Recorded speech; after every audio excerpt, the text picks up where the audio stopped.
Hi, this is Ozzie Jurock. I am the host of OZZIE'S, and it gives me great pleasure today to have Robert McLeod, the President of McLeod Realty and McLeod Marketing from Edmonton. Hi, Robert. Good morning, Ozzie. So it's great to chat with you. I know that you have a vast experience in the real estate field. Tell me, when did you start out? How did you start? Started when I was 17. I didn't know that I wanted to get into real estate. I think I wanted to get out of my parents' house more than anything.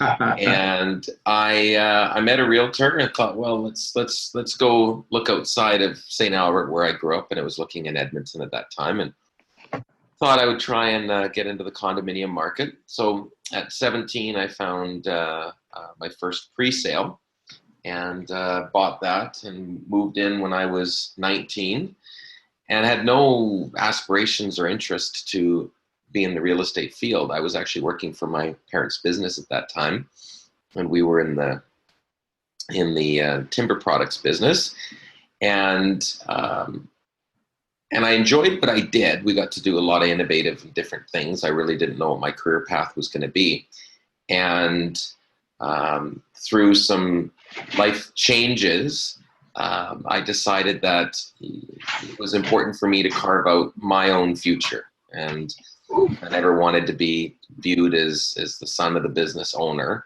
I wanted my own opportunities. And so to my parents' disapproval, although they never said it, I could tell they were disappointed at that time. When I was 23, I decided to look to get into the real estate business, never knowing what it was going to turn into. I actually thought I was going to do the course and probably not enjoy it. And I did the course, and then I kind of had a coming of God meeting one day, sitting in my office saying, well, if I'm going to do anything, I'm going to try. And so I joined a small little brokerage, and I think I chose a small brokerage at that time because I was originally not feeling as though I wanted to be totally vested into it. And in the end, it was one of the best decisions I ever made, not just business-wise, but where I started, the people I started with. And that's the most important part, isn't it? Well, first of all, you're very unusual. Quite a few of our interviewees start as in the real estate business before they buy. You went out and bought, and of all things bought a pre-sale, which is now very popular, but I think at your ripe old age at 17 or 18, that was just sort of the beginning of it. But you're right, it's picking the right kind of an organization, the right kind of people that can launch you on your path, almost in any business. Well, it's always that, and you know, and they always say in the real estate business, you know, you're only as it's up to you, and it doesn't really matter where you work. But as my story evolved, it was the right place at the right time, and I remember the day that I pulled the plug and I made the decision to go into it full bore, and it was nerve-wracking. And then I remember the next day sitting at my desk, looking around my office, going, "Well, now what? They didn't train us for actually going out and getting business." You had a business card. I don't even think I had a business card at that time, but I had everything a realtor thinks they've got and they need, right? You got access to the system, and you got a phone sitting on your desk. And I've enjoyed every minute of it. I've been incredibly lucky to do what I do. Well, I heard you on the stage, and you sound very much so that you enjoy it, because you also have a special bent towards a real estate investor, because they're almost like a different animal. We all dream about it, and then few do it. And when you do it, you bite your fingernails, because it is, you know, going to buy that first investment property is always challenging. Well, I got to be careful how I say this, because I don't want people to think what I did was reckless. But I never attended a single real estate investing course, event. Quite frankly, really even read a book until I think I owned 18 or 19 properties. And so I've really approached this business quite differently. People think, well, there was this grand plan and you had this all worked out and you knew what you were doing. I People just said, this is a good thing, do this. And I just kind of followed blind. You learned by doing, right? So you actually went and did it.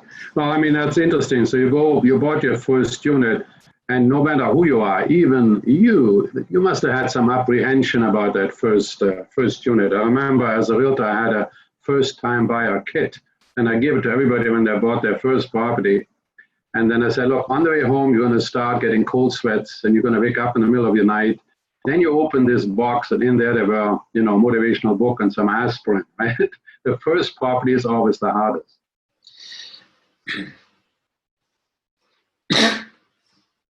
I've had many sleepless nights, but I've never talked myself out of it. Right.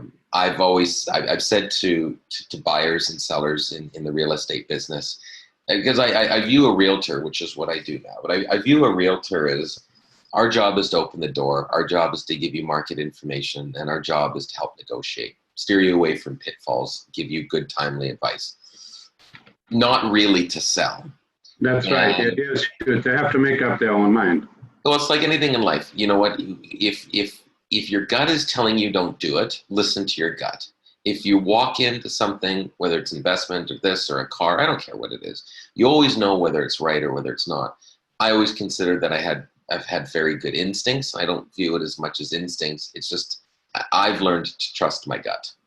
And that is so important, because we sometimes be uncertain, but there is something maybe in the universe that if you have some qualms, listen to it.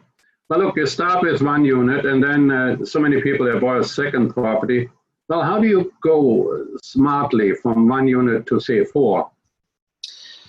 Well, it's different now than it was when I started, and I don't want to pontificate my story as being the only way to do it. I look at the time that I was buying and the way that we bought as a bit of an anomaly. So when I was getting into the market, I was working for a real estate developer and a real estate marketer, and I actually teamed up with that group almost right out the get-go. And so I was in the office, and I was achieving a good deal of success fairly quickly. And there was an individual in the office that was doing condo conversions. And I viewed this as a great opportunity to team up with someone that was already actively doing it. I recognized I couldn't do it on my own. I didn't understand it. So in that case, I started selling and marketing to investors condo conversions, high quality buildings in Edmonton. And part of the deal that I carved out for myself, and this is where in line is the opportunity for your investors, is I found a way to participate in the deals. And so I would trade a certain amount of services or time or opportunity or fees or whatever I did to be able to actually buy units. And now, remember, this was a time in the market, in the mid-2000s, where getting the financing wasn't the challenge. That was probably the easiest part. And now, as we've recognized in the last couple of years, that's been a significant challenge and continues to be so, not only for investors, but first-time buyers and trade-up buyers, is the opportunity for easy financing is gone. So, still easier though than it was when you started out. Remember a long time ago, the maximum mortgages we could get was 75%. There was much higher interest rates. Qualifying was hard. It always seems to be harder. But you're right. For a while there, 3-4 years ago, it was really easy. Now we're going back to a lot more stress in order to do the deal. Well, we're going back to a more, I don't want to call it balanced or normal relative to the history of, say, call it the last 30 or 40 years. But for those like me that started buying in the early 2000s, it's caused us to significantly reevaluate how do we want to continue to be players in this business. But still, you think that it's certainly possible to go and get from 1 to 4 units in today's market as well? Well, You need to have money first. You need to have equity. And whether it's your own or whether it's someone else's, or whether you're doing it on your own or you're doing it at a joint venture, that has to come from somewhere. The model now has changed more to what I've seen from the clients we work with is joint ventures are far more common. You've got an individual. Yeah, somebody has the money, somebody else has the time, exactly. And then they share the profit. Yeah, exactly. But going from 1 to 4 sounds like a giant leap. For most people, however, going to 0 to 1 is the biggest leap. Going from 1 to 2 is an even bigger leap. We're not trained to think about owning. We're not trained, and we don't grow up in an environment where we're going to own real estate. I tell people the story where I remember a fellow in the military when I was younger, and I met him, and he owned 2 properties. And it was unfathomable for me. I didn't even think about owning it and investing. I just thought he owned them and he had a house somewhere else. And I envisioned the burden, and I always thought, well, you have one set of keys. You know, you've got your car key on it, you've got your house key on it. What are you doing with this other key? You don't live in this other property. And it was so foreign to me. And I think that's the problem with most people is getting to that first one is a massive challenge, but it becomes a game, and it becomes very addictive, and you've got to watch it, because people think that owning investment real estate is only about owning number of properties. And I used to think that. When I started joining the investment clubs that were out there, and had been buying and was getting from that, that 20 to that 30 and the 30 to the 50, I recognized at that time that there was a shift in why I was buying, and there was a shift in the way I was doing it, in that if there was an award in the room for 50 properties, I went and I wanted that award. I think I wanted the award more than I actually wanted the real estate. If there was an award for 100 properties, I wanted that award, and I got that award. If there was an award for 1,000 properties, and I kind of thank my blessings there wasn't, I would have gone for that award. And so I kind of fell into that trap of getting away from why I was buying and what I wanted it to do. Very important. It's not just what you're buying, it's why you're buying it. What's your motivation? What's your purpose? What's your goal? And then you have to own them and manage them and understand you have people living there and so on, right? Oh, it's a huge responsibility, and I sit here at 10:22 in the morning, and I'm laughing because I rolled out of bed 68 minutes ago, and I rolled into bed this morning at 4:30 in the morning because I got a call from one of our buildings that someone had broken in and smashed up some mailboxes, and that's the life that you lead when you want to take this seriously. It becomes very hands-on, and yes, there's lots of competent people you can hire and do all of it, but I've always maintained the philosophy for me that I want to own, I want to control, and I now need to start to learn to give some of that up. But when you've worked so hard to build it, it's very personal. Now, the other thing is, too, that when you work with an investor, they feel a lot more comfortable knowing that once they buy it, that your company manages it, right? Because that's half the joy. I tell people, buying it is easy. Owning it is where all the money is, because you can lose it just as fast. The wrong kind of property management. Yeah, and I never thought property management was going to be the direction of our business. I started as a realtor, and over the last 15 years have grown the project marketing side, which we've done over $1 billion of new development in Edmonton. However, being an investor at heart, I speak the language of investors. I attract investors because it's what I do. And I got tired. I got tired over the years of putting my reputation on the line, saying, no problem, it's a great project, buy it, I'm doing one myself, and here's what we're going to do, blah, blah, blah. Recognizing the investors, they're not full-time investors like I am. People have lives, they have jobs, and most of them don't live in Edmonton. And so we acquired a small property management firm in 2018, just this past year. And I recognized that I was no longer willing to refer out business to third parties that weren't deeply invested in the project or the client as we are. And so it was a natural value add. And given the market that we're in Alberta, where things are down, there's a huge opportunity for us. I mean, we've just grown leaps and bounds. We went from 100 units under management to 550 just in the last 45 days.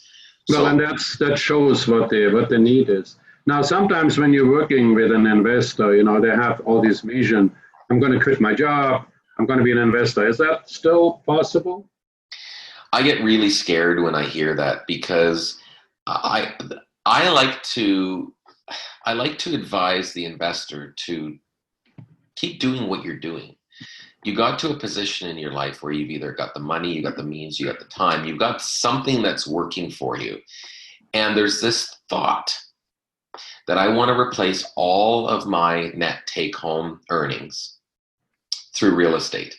And I think investors need to have a bit of a clarion call of reality and actually work out, say you make $100,000 right now, how much real estate, how much positive cash flowing real estate do you need to own to create $100,000 a year of passive income? It'll take some time. It does take time. And I don't mean that I don't want people to get disillusioned or discouraged. It comes over time. You can't expect it all at once. And quite frankly, you don't know what you're doing getting into it. And so upsetting your financial, emotional, and lifestyle apple cart to just screw all of that, I'm going to go 100 miles an hour in this direction, I think is very dangerous. And I encourage everybody to not do that. Yeah, buy one property, understand a little bit about the property management, see how you feel about it. No, that makes sense. Listen, 10 years ago versus today, is it the same kind of a world, or do we have to do things differently? Well, 10 years ago to today, I don't know if you all partook in that Facebook challenge, but I looked at everyone else's picture from 10 years ago. I think it's been a hard year on us. But we're still good looking, right? I mean, come on, almost the same. I think you're the only one that hasn't changed. It's a different world in every sense, but it's a different world in how we're looking at it, but it's not a different world in how people are programmed. People still want to make money. People still want to bet on the market. Investors still want to create value. There's still money out there. Renters still want to rent. So the fundamentals of why we do our business hasn't changed. Different rules come into play. Market conditions change. A lot of it is it's getting over the fear factor first, and then pulling the trigger, and then having a team around you when it comes to, you know, who's my realtor and who's my lender and who's my property manager, and you know that's still fundamentally part of the most important part of this business, and everything is relationship. I don't care what anyone says. I don't care what industry you're in. Your success is going to be garnered based on your ability to nurture, track, source, and trust the relationships that you... Yeah, those things just don't change, you know. Now, for a lot of the investors, particularly, say, in British Columbia or in the city of Toronto, we've had some kind of years that everybody sort of thinks, wow, you know, I buy this for $600,000, it goes to $1 million. But that's not really the true blue investor, because everybody is speculating that it's going to go make the money on the capital gain. What I like about Edmonton is that the price point that you go into for a single family home, say around $400,000, is like 30% of the Vancouver value, or the condo that you can still buy in Edmonton, in the city, in the 250 to 350 range. And in Vancouver, you're $1 million plus for a 900 square foot unit. The investor has actually more opportunity to generate that cash flow and have the tenant pay the mortgage. Oh, to look at the Vancouver or Toronto market, try to make sense of it relative to the Edmonton market, I lose my mind.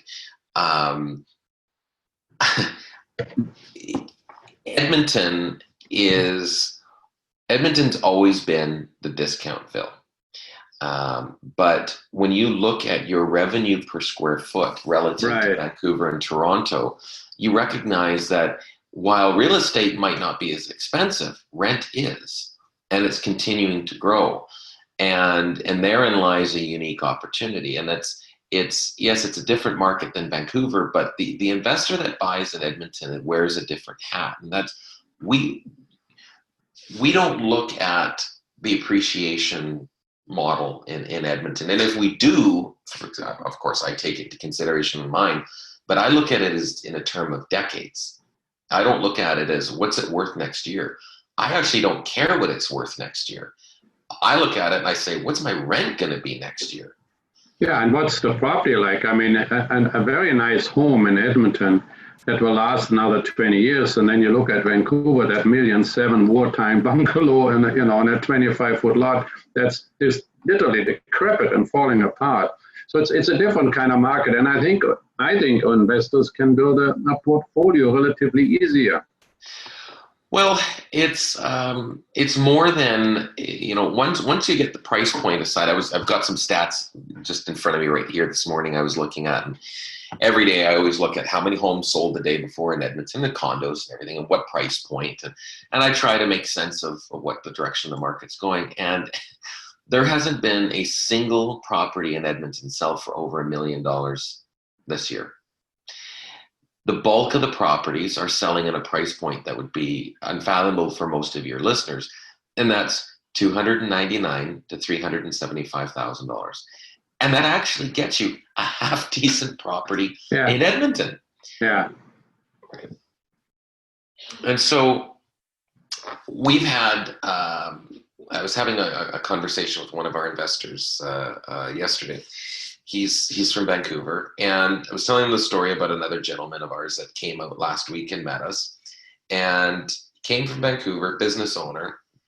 He has $500,000 in cash, not interested in debt, recognizing that $500,000 in Vancouver, not necessarily where I want to put my money right now. And I think that sentiment is out there. I'm not saying there's this exodus of investor capital, but people are now recognizing, well, if there's no immediate value add, let me look somewhere else. And he's written on 8 or 9 properties with our team. And his philosophy is, I'm coming into Edmonton, I'm buying cash. And if I can buy townhouses in around the $100,000 range, $150 a month condo fees, rents of $1,250, I'm going to cash flow, $825 a month per unit. What's interesting is, at first when I said, okay, that's what you want to buy, great. So we list out all of the properties and days on market. Right, because everyone recognizes Alberta's been slower, so the sharks are circling. 150 days, 200 days, 97 days, 162 days. Where I'm going with this, the average days on market for these units he was looking at were 4.5 months. So I guess the vendors are more motivated.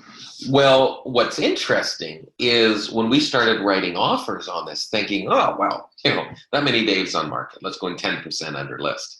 I'm sorry, Mr. McLeod, that unit is pending. Oh, interesting. The next call. We just received an offer on that. So there's been a flood of investor activity in the low end in our market that's just been cleaning that product up, because people are recognizing, for that price point, even if I'm betting just on the cash flow alone, I don't really care what it is. Yeah, I can't replace that income anywhere else. Yeah, and even more than if you are, from an investment point of view, using the secret of leverage and put 25% down, you can create quite a portfolio with $500,000, whereas in Vancouver, it buys you one front door somewhere, unlikely it's going to be out of town, right? So it's a totally different world. But the big thing is, what I like about the world in Edmonton is that why are we seeing what we're seeing, because a lot of capital investment is going into Edmonton. I drove along in the ICE district, and skyscraper after skyscraper, some $7 billion goes in, and hey, money goes where people go, and people go where the jobs flow. And I can just see the jobs of all the people that are going to live in those buildings going to help drive up the residential real estate market. Well, you have to look at net job creation, and that is, our stats are, of course, from right at the end of 2018, but employment levels after 11% this year were up 2%.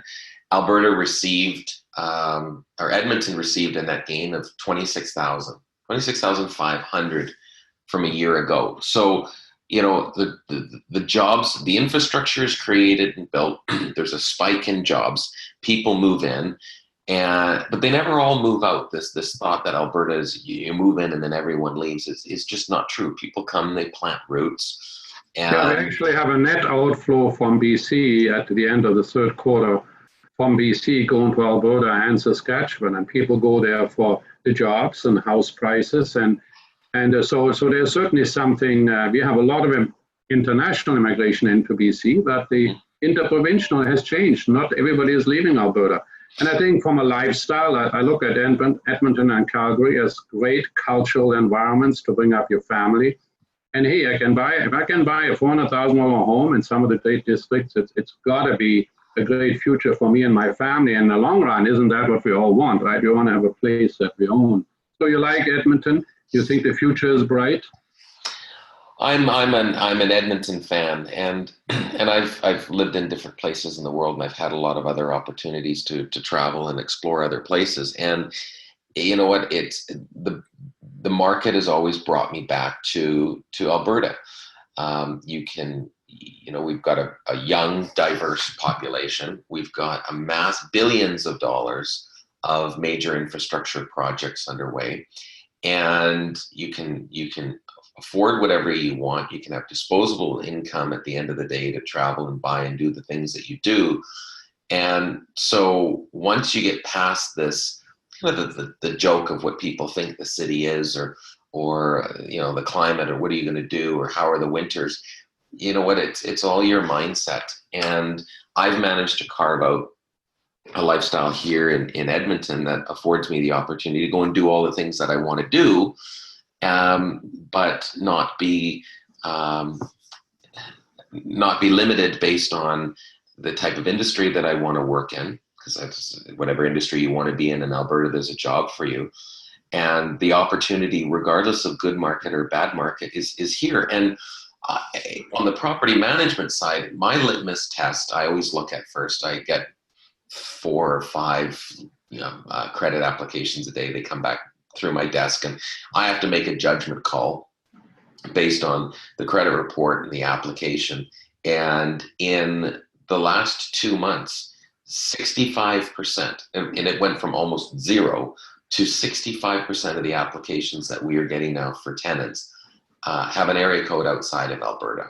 And Ozzie, I haven't seen that since 2014. So the people are coming in. So you're a project marketer. What kind of projects you got on the go for somebody to invest or move into? So we've got existing and pre-sale.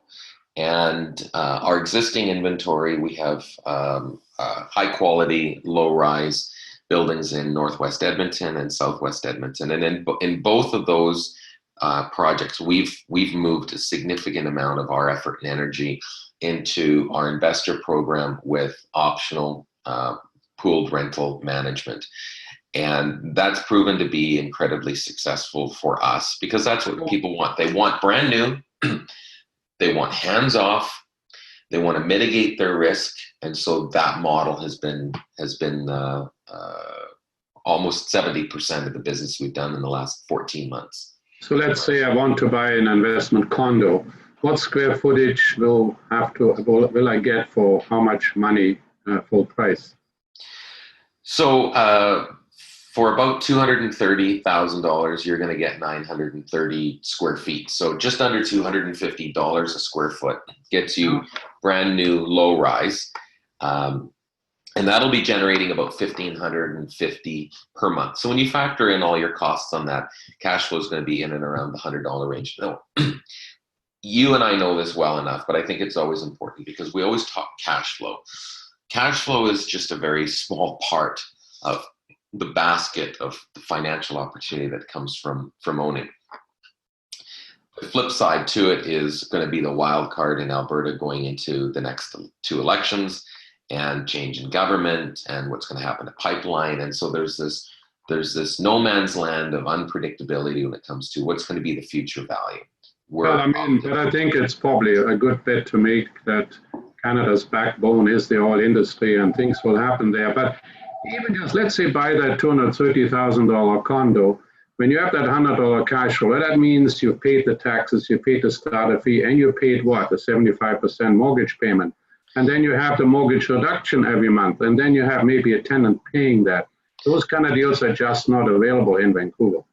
No, and remember, that also pays property management. That also pays insurance. And you add it all on.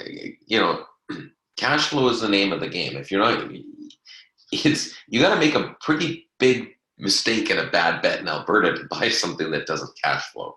So well, that's the key, and you're buying new. You know, that makes clearly. What about? And do you have any pre-sales available?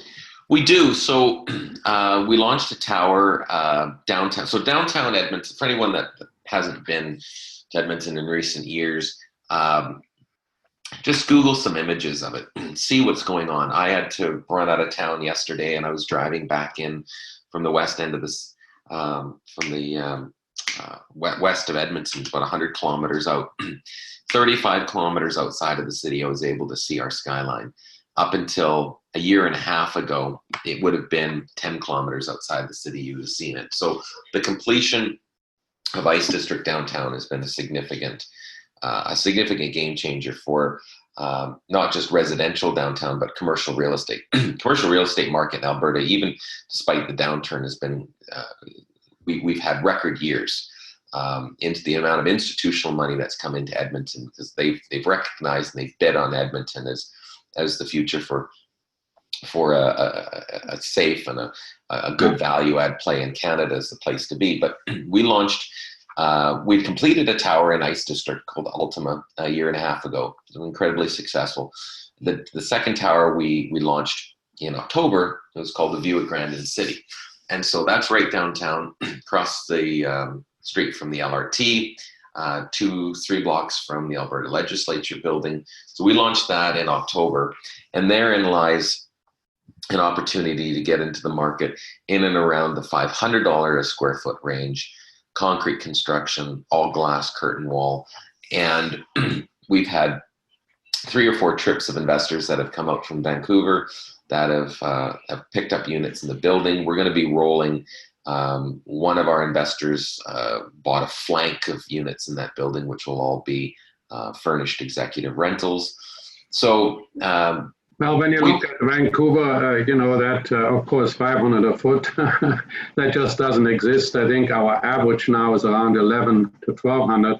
And I just was at a building that was launched in Oak Ridge, where the average square foot starts at 2,500 a foot. So it's a totally different world.